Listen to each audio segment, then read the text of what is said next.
Marami nang nagawa ng ganito pero mas marami pa din ang wala pang alam paano to ginawa. Madali lang to kahit lula nyo kaya tong gawin. Let's go! Una, siyempre gawa muna tayo ng video. Ganito lang kasimple paggawa ng video pero siguraduhin nyo na medyo makapal-kapal yung foam nyo. Huwag nyo gawin to sa karsada tapos kayo. Tapos magpalit ng t-shirt sa kabila din. Pag ganun lang Pero ang video kailangan ang plastar, hindi magbago ang plastar. Steady lang talaga ang kamera.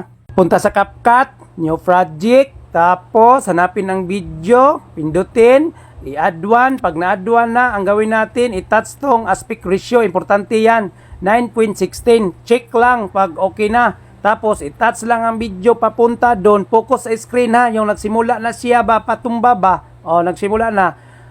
Tapos, i-touch lang. Pag na-touch na, split. Yung nasa una ba, yan ba, i-touch yan ha. Yan i-touch para pumuti. Yan ang i-delete. Yan ang i-delete. Pag na-delete na yan, abanti lang ng konti, focus sa tao, yung na dapa na siya, i-touch, pumuti. Pag pumuti, split. Pag ni-split, abanti lang ng konti, dun sa kabila na, yung simula na siya, pag simula na, split din. Pag na-split na yan, ang gawin natin yan ba, i-touch yan ha, para pumuti. Pag pumuti na, i-delete. Ang gawin natin, abanti lang ng konti, yung padapa na siya, i-touch din ng video ha, para pumuti ha, focus yung padapa na siya.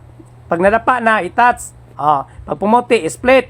I-delete na yung sobra. Yung sobra ba yan? I-delete na yan. So, ang natira, ito na lang dalawa.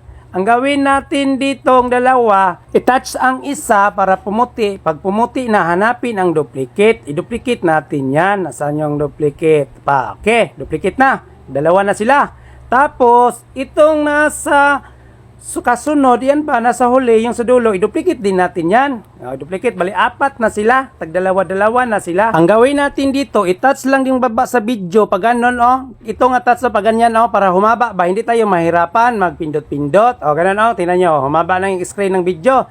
Tapos, ang gawin natin dyan, i-touch lang siya, yung pangalawa, i-touch niya, ang pag-touch, pag ano, press niya, pabigla ba, pabigla, pawitik doon ba, para pumunta siya sa dulo, mapunta siya sa dulo. Tingnan nyo ang plastara, nasa dulo na siya. Ito, tingnan nyo, ito ang nasa una. Yung kasunod niya, ito na. Ito na ang kasunod, tapos nasa dulo na yung isa. Nasa dulo na yung isa. Ang gawin natin dyan, madali lang to. Kaya nyo talaga to. Itong pangalawa ba, yan ba? Kaya kita nyo yung pangalawa, i-reverse natin yan.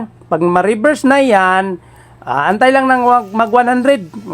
Walang antay lang, pag may signal, mabilis lang mag 100. Tapos, i-touch lang, papunta doon.